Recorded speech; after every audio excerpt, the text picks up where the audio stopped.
How's everyone doing? So, when Digital Extremes announced the Plains of Eidolon, they mentioned how the 9km squared map will be littered with mountains, valleys, caves. Wait, with the walls being made of flesh, does this mean that some players will finally get to see what a flesh cave looks like? Lucky! Now, we've been told about all of these things in the Plains of Eidolon, as well as the fish. Of course, you can't forget about those. And the birds. Something that there will be a lot less of when Warframes finally get their feet on the ground. I can imagine the Ostrons talking now. Aye, we used to have wildlife on the plains. We used to have fish, Jimmy. Big fucking fish. Remember the fish? Aye, I remember, Paddy. Before those big metal fuckers showed up with their ogreous rocket launchers, the fish didn't stand a chance. And don't get me started on the birds. Where the hell did they go? There's Warframes walking around wearing big feathery Syendanas looking like bloody vultures. It's all about the plumage nowadays. Now, we also know that on the Plains of Eidolon there will be roaming Grineer patrols, Grineer camps, and of course possible bases. But will we be able to just face roll through these bases with a Tigris Prime while singing "I'm Still Standing"?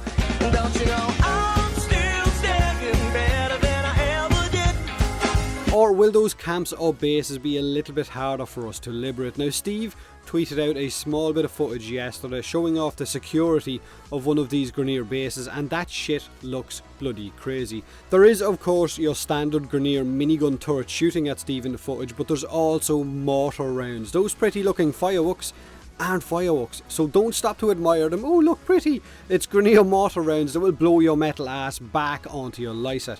Now, I'd imagine that these bases will have similar security sensors and cameras like that of what we have on the Grineer Kuva Fortress. That's just a guess on my behalf.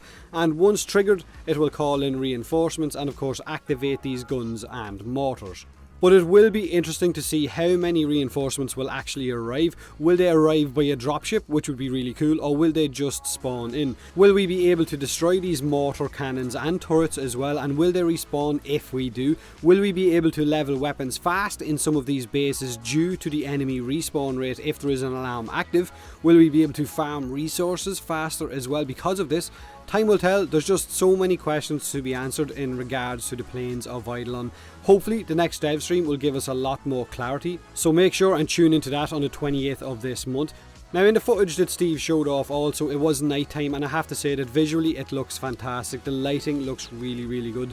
We don't know the actual level of enemies in the Plains of Eidolon because the HUD has been turned off in all of the footage that we've seen so far. I'm thinking it will actually be a low level zone with low level enemies during the day anyway. I could be wrong, hopefully I'm not, but who knows, I will stay cautiously optimistic. Maybe enemies will scale up in level and of course difficulty the further that you move into the map, the further you move down into the Plains of Eidolon. Or maybe at night time higher level enemies will spawn in as well as those Eidolons. Again, only time will tell. We do know that Digital Extremes plan on adding this sort of an open world area to more of our solar system, to more of our planets, and it won't just be the Plains of Eidolon. So if this one is a low level area, then hopefully the next one will be a high level area, so don't get too disgruntled I guess if it is.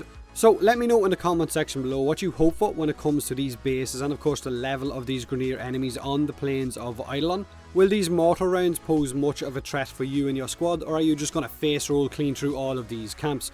Do me a favour and hit that like button if you enjoyed the video, or don't if you didn't. Subscribe for more Warframe, and as always, thanks very much for watching.